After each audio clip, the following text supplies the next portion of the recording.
That girl was no girl. She's totally alien to this planet and our life form, and totally dangerous.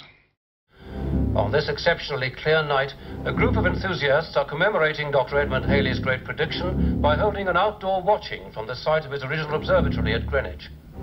Our viewers may be interested to know that comets were once considered to be harbingers of evil, and that one of the earliest words for comet was disaster, which in Latin means evil star.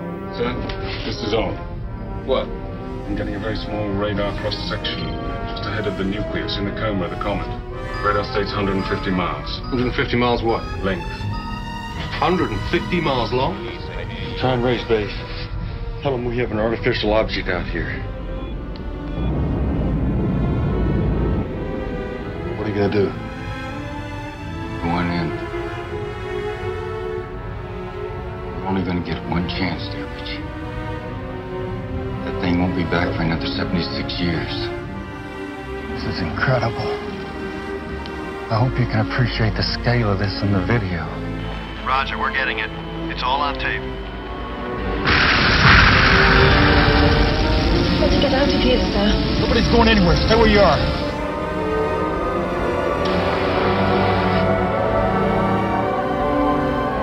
Commander, this is Churchill. We're losing our signal.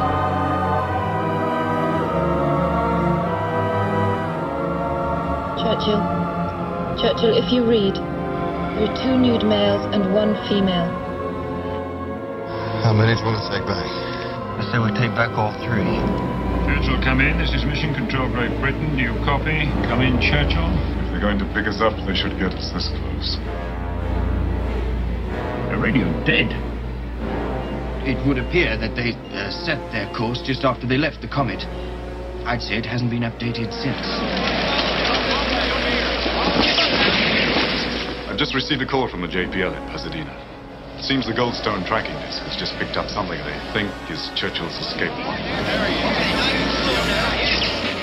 There was a fire aboard the Churchill. You might be interested to know that the bodies of the 3 humanoids were not destroyed in that fire. They survived in their cases. On the trip back to Earth, the crew began to die, one by one. She killed all my friends and I still didn't want to leave.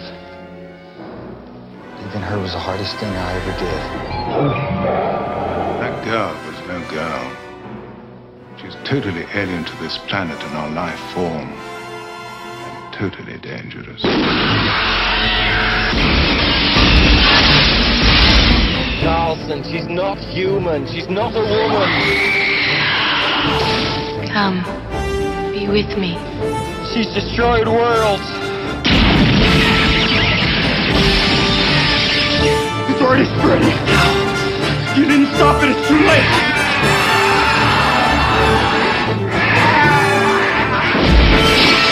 Come with me, Carlson.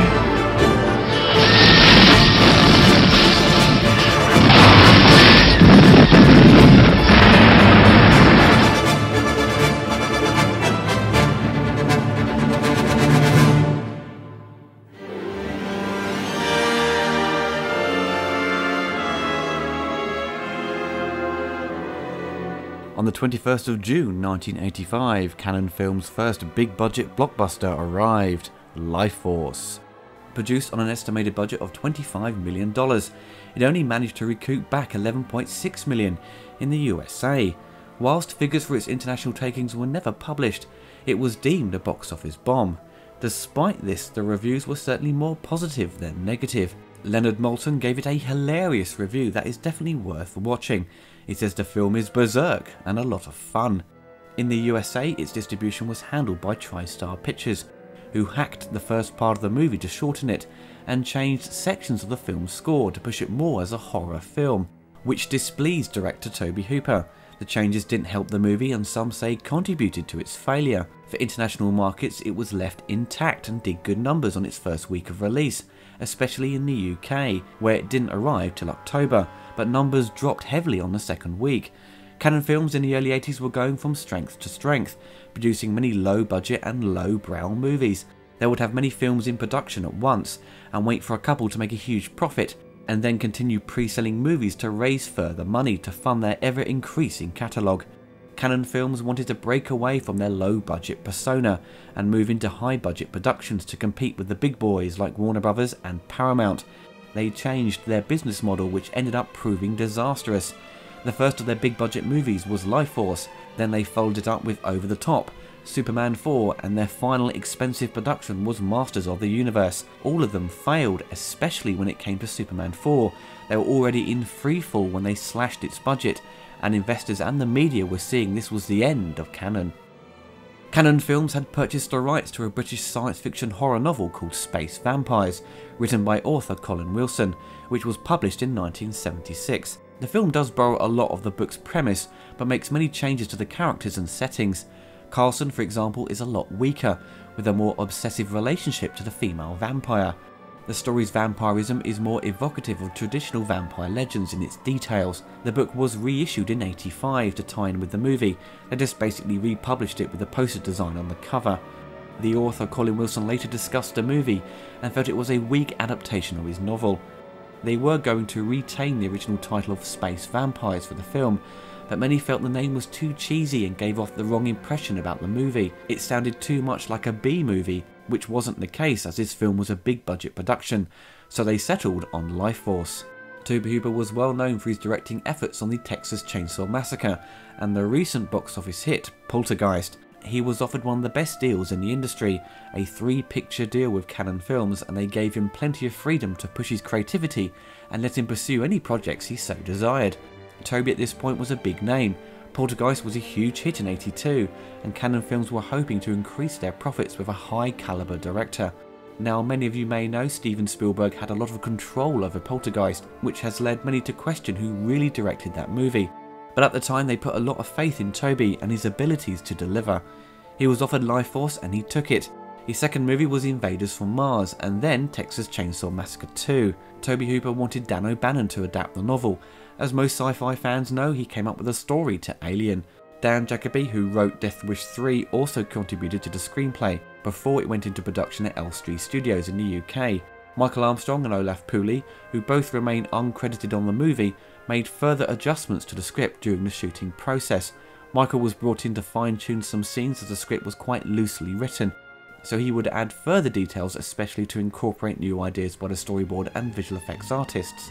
At the time, it was one of the biggest pictures being made in the UK. The production crew consisted of many talented individuals who worked on the James Bond, Superman, Flash Gordon and the Star Wars movies.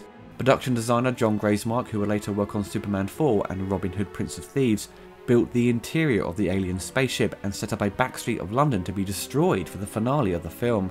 The interior of the spaceship took on a very H.R. Giger-like design, with help from Tom Adams and Roger Stewart. A lot of the great detail Tom Adams did on the spacecraft is very much reduced by the heavy optical work in the movie. The alien spaceship looked like this giant penis in space. Everything was overly sexualized to go with the vampire theme. The wire work took a lot of time to shoot, some days only getting a few seconds of film in the can. Coordinating the wires proved challenging when having 4 actors in shot. John Grover, the editor, said Tobe Hooper was a complete nutcase, and a lot of the footage he shot at first was unusable. But once Tobe started getting into the swing of things, the film started to take shape, and Cannon was so impressed with the dailies they were just throwing more and more money at it.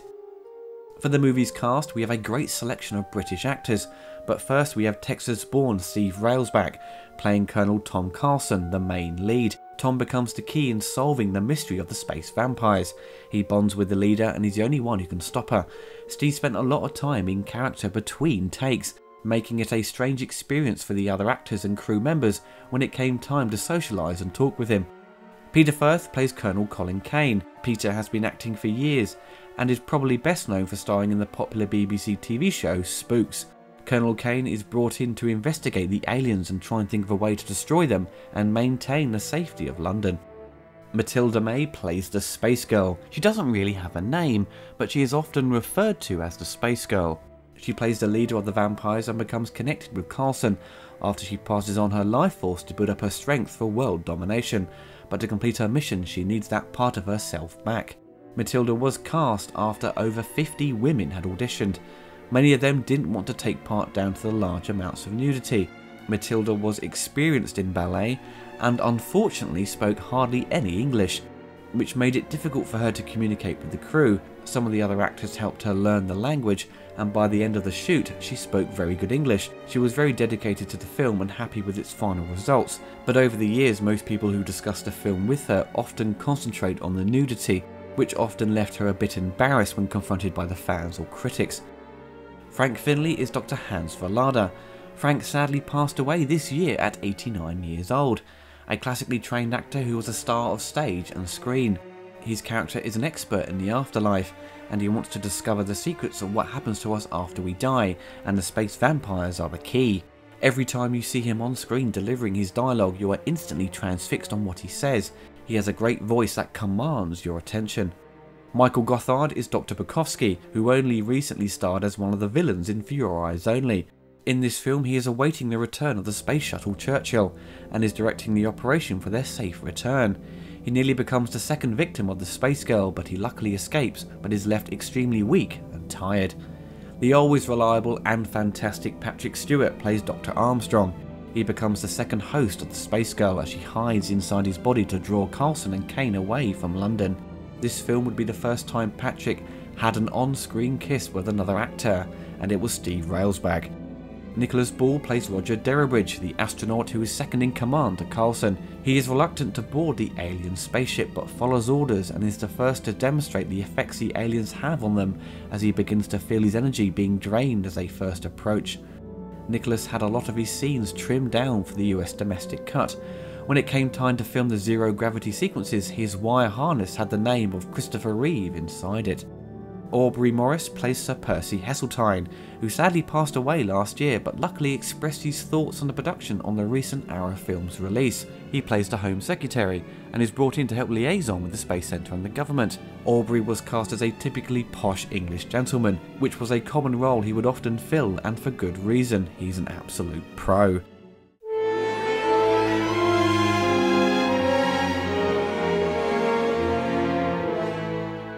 Now for the film's story. The crew of the Space Shuttle Churchill are investigating Halley's Comet and come across a 150-mile long spaceship. The crew decide to investigate and discover dozens of dead bat-like creatures, which have been dead for decades. A burst of light behind them opens up a doorway to a hidden chamber which contains 3 naked humanoid bodies, 2 male and 1 female.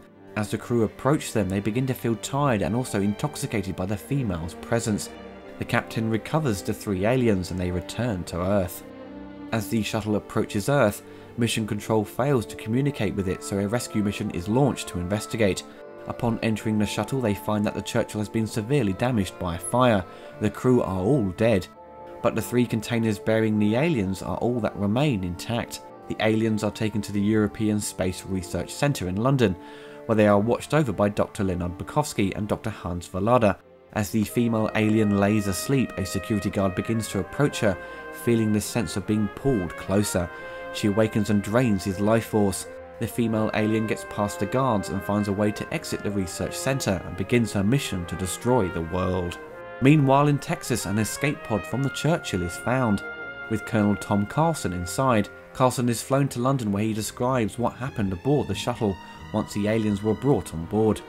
The crew begin to die and Carlson is the only one left.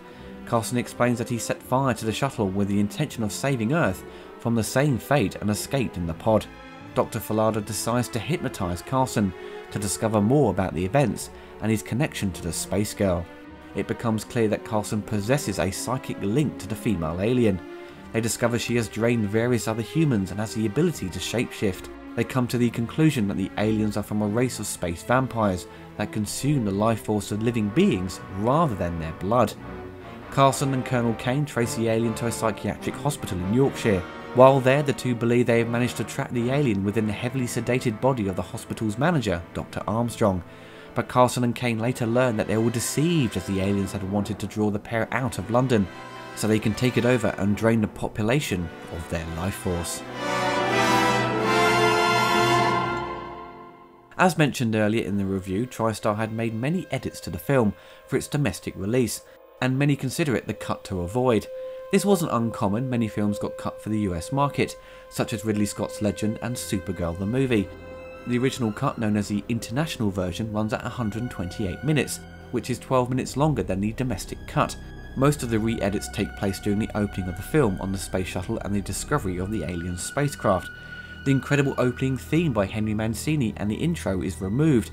The credits are placed over the space shuttle footage with new music composed by Michael Kamen. To help speed up the narrative, they include an opening prologue to explain the mission and Halley's Comet. The editor of the movie was unavailable to make the changes as he had jumped onto the movie Labyrinth, so the sound editor had to take instructions from TriStar executives and Canon Films to make the quick changes. The whole sound mix had to be changed to accompany these edits, which added further delays to the production. Most people have probably never seen the domestic cut outside the USA, but it is available on the recent Scream Factory and Arrow Films releases for those interested in seeing the changes made. With the film's big budget, the visual effects for the most part are very impressive. Visual effects wizard John Dykstra, who won an Academy Award for his efforts on Star Wars, supervised the visuals for the film. John went over to England with a lot of the optical equipment and set up shop there, and trained many of the crew on his methods and techniques, but also some of the opticals were handled by his studio in LA, specifically the beams of light that transport all the souls to the spaceship. The opening sequence with the shuttle Churchill and the alien craft exhibit really good optical work and motion control on the miniatures. It's all very clean, has great additional lighting added, and doesn't appear to have any wobbly matte lines or faded opticals. It's all to a very high standard. One of my favourite shots is seeing London get destroyed and you see the public run away in the foreground. They used an existing model village that was near Christchurch in the UK that had closed not long before the shooting of the film, and it saved them having to build a new miniature. The London set pieces, as you see the actors run around the streets, the geography of the locations are totally wrong, but anyone who hasn't visited London, they would be none the wiser. Makeup and prosthetic expert Nick Maley, with the help of John Schoonrad, took on a lot of work creating the puppets and over 500 moulds for the prosthetic pieces for the big finale in London. The animatronic puppets do look very limited today in their movement, but were very ambitious for the time. They were using new techniques to help bring to life, so to speak, these zombies. I love seeing the life force being pulled out of a victim or seeing a zombie lose its energy as you see it turn into a skeleton. The most impressive puppet is seeing the giant vampire at the end. It's such a great reveal as Kane stabs the male alien. You only saw the dead vampires in the ship while they were hid by the lighting, so seeing it in its full glory is a great moment. There are some wobbly effects in the film that come from the matte paintings. The shots of Earth look very weak and incomplete. It doesn't look real or photorealistic, it just looks like a painting. It's odd to see because everything else looks good for the time, but this just sticks out so badly. It may be a result of them running out of time or money to finish it, but all round the visual effects have stood up to the test of time.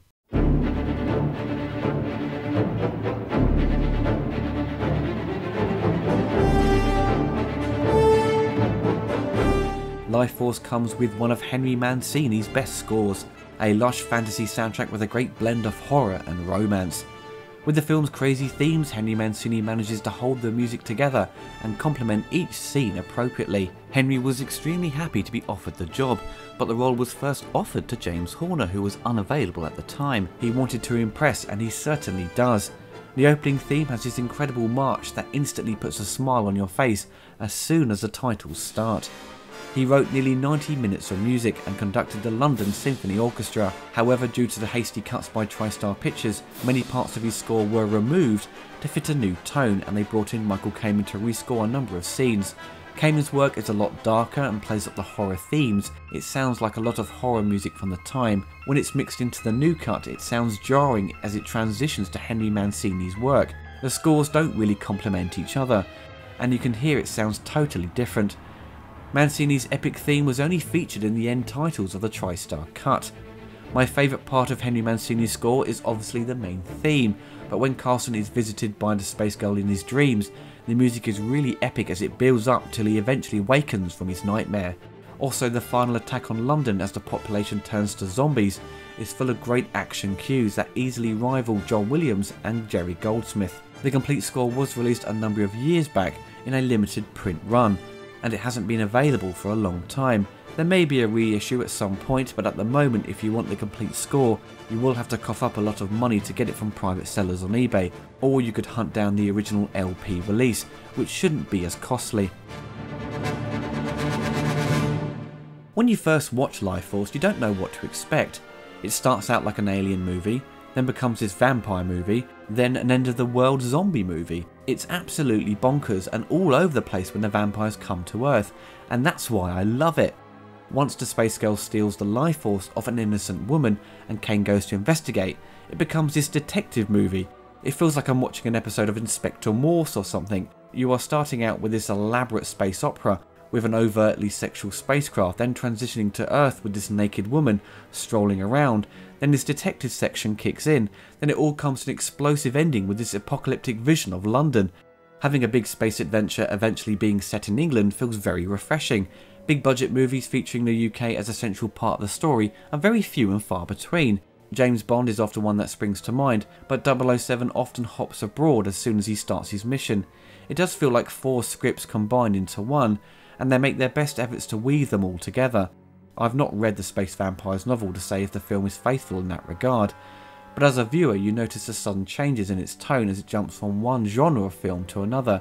The film is like buy one get 3 for free. I think that's a bargain. Now when people refer back to the movie, Matilda May is often discussed because the film has no shame in hiding her physique, but we mustn't forget her performance. Impressive for a young woman who barely speaks English, everything had to be perfect in how she moved. Her experience in ballet comes into play with her performance, and she holds herself well as she walks around like a machine, a bit like a Terminator. I don't believe they dubbed her, she may have learned her lines phonetically, but for someone who had little experience in front of the camera, she does a good job. The key actors I love watching on screen is Peter Firth and Frank Finley. Peter as Colonel Kane has this very straightforward attitude towards what's going on. He accepts everything he is told and doesn't question the absurdity of it all. When in discussion with Dr. Falada they bring up the topic of vampires, he doesn't seem fazed or bemused by what he has heard, he just believes what he is told. Coulson ends up defeating the Space Girl and becoming one with her, but is aided all the way by Kane. Kane is right in the middle of the battle as he retrieves the ancient sword from Dr. Falada. He runs straight through London as he fights his way past the undead, so he is the hero of the piece as much as Coulson.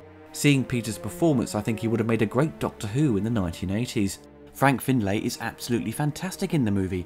I showed the film to a friend of mine recently. He had never seen it before, and once Frank delivers his speech about our life force and what happens to us after we die, he was just blown away by his performance. With all great actors, if they are given silly dialogue or if you read it on paper it would seem cheesy to read out, Frank just delivers it with such conviction and passion you believe everything he says. But not to forget everyone else in the production, I think all the other supporting actors do a fine job. With the very difficult task of balancing all the different ideas and concepts in the movie, Toby Hooper really holds it all together and shows he has a great visual eye and makes great use of the CinemaScope format. I think if anyone doubted his abilities as a director and how much he actually shot on Poltergeist, you can see that LifeForce perfectly demonstrates he is a very competent director, despite many people on set saying he was totally spaced out at the time. Apparently he was dealing with a drug habit and just consumed tons of Dr. Pepper and coffee to keep him going. I'm surprised he managed to pull it off, but thankfully he was surrounded by a really good crew. The film is by no means perfect or a masterpiece with its storytelling. With its many rewrites and uncredited contributions by other writers, it does feel a bit unfocused and jumbled in places. It focuses heavily on some scenes and then comes to a stop. You think some characters will be the main focal point of the movie, such as Michael Gotthard. You think he will continue to have an important role throughout, but once he encounters the Space Girl, he is taken out of the picture. You have Sir Percy Heseltine turn up, and then he gets killed off as they battle with the possessed Dr. Armstrong. The story introduces characters and then bumps them off shortly later. I think if they had focused on their initial characters, it would have helped with expanding the story, and the history of the main villains is fairly insufficient. You are given a quick history of the vampires, their motives and how they use their powers. That may be enough for some, but you never get in their heads or given much details of where they have come from. The 2 male vampires are very much pushed aside when they escape. One is killed off camera by Dr. Falada, and the other is used to collect the souls of the undead. You don't see them taking part in stealing the life force of their victims as they terrorise London. So it all happens off screen as Kane and Coulson eventually make their way through the chaos to the church. The pacing of the movie is an issue, but not a major one. The middle act is where it falters. Once Coulson and Kane get to the hospital, for me things do come to a halt with its pace, when you think things should be speeding up to have this sense of impending doom. It's an interesting sequence that is played out a bit too long. I think it could have been tightened and then throw in more scenes of the vampires beginning to take over. You never see the three together or communicating to set up their plan. You only see one of the male vampires talk as Kane approaches him. His line of dialogue is a bit weak, and his voice doesn't seem to fit the character at all. It'll be much less terrifying if you just come to me. I know one of the male vampires was Mick Jagger's brother Chris. Billy Idol was originally cast but couldn't make the shoot, so they hastily got Jagger's brother. Maybe down to the constant rewrites, their roles in the movie got less and less important, and more focus was put on Matilda May, as she was the leader of the group. I'm not totally surprised it failed to hit the big numbers Cannon Films wanted. It's all over the place with its ideas, thus making it a hard sell for the general public, and even the people involved in marketing the movie. The theatrical posters for the most part seem confused on what they are trying to sell, and fail to represent the film. My experience of the movie was finding the Japanese laserdisc. The cover looked very cool, looking like a mad trippy album from the 70s, and I had to have it. When I watched the movie I thought it was fantastic, but the cover didn't really represent what it was. I suppose the cover enticed you to see it, but for many they may just dismiss it because they don't have a clue what it's about. LifeForce in my books is Cannon's best movie. It doesn't have the problem of looking cheap and being full of unknown or B-movie actors. It has everything you expect from a big blockbuster. It has everything characteristic of the studio and what made them popular among film enthusiasts. Zombies, vampires, nudity, action, aliens, and to top it off you get to see London get blown to bits. You always see cities like New York being attacked on a grand scale in movies, and seeing London being the main point of attack makes a refreshing change for an action film, and it totally surprised me when I first saw it. Having the majority of the cast being British is also a nice change. It doesn't follow a spreadsheet list of what is needed, it just throws everything on the table and uses all the ideas and suggestions. If you think this film seems too weird to watch, don't let its craziness put you off. It's a mad concept that makes it so much fun. It's high caliber schlock at its best. You couldn't make a movie like this today with such a high budget behind it, although I'm sure there are plenty of movies out there that have totally crazy plots and visuals, but they are usually produced on a small budget for a niche market. This was released on a grand scale and in 70mm. Cannon Films took risks and were willing to spend big bucks, which is very rare to see nowadays, so you have to give them respect for that. The film obviously didn't do the numbers expected, but ideas are built on creativity and risk, and we need to see more of that in the film industry today.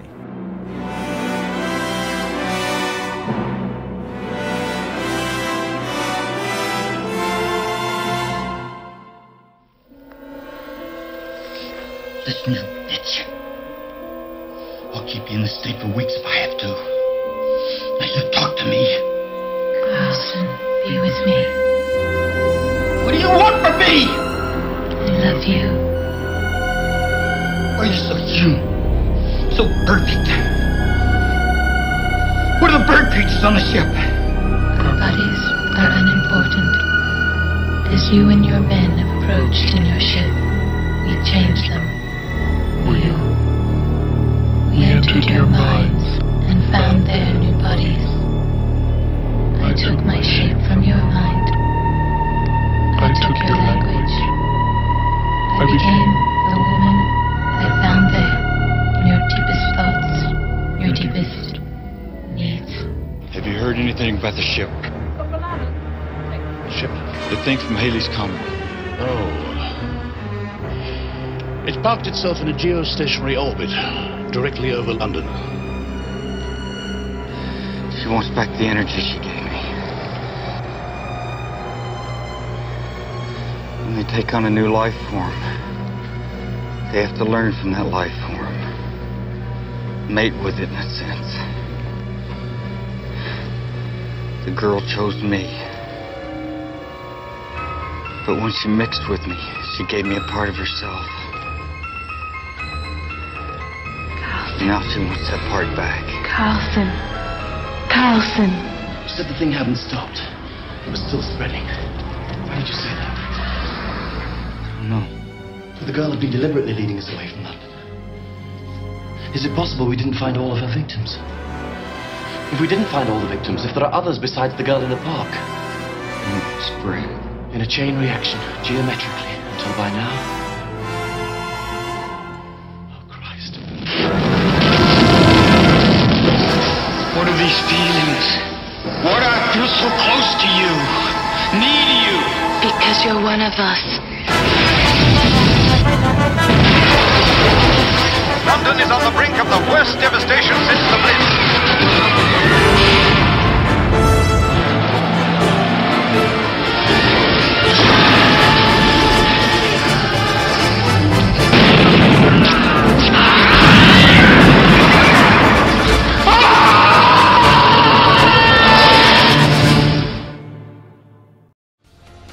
If you enjoyed the video, you can find more on my YouTube channel, and also you can follow me on Twitter.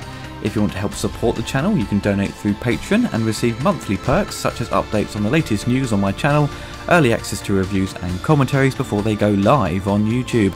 Even the smallest donation can help keep this channel going. Thank you.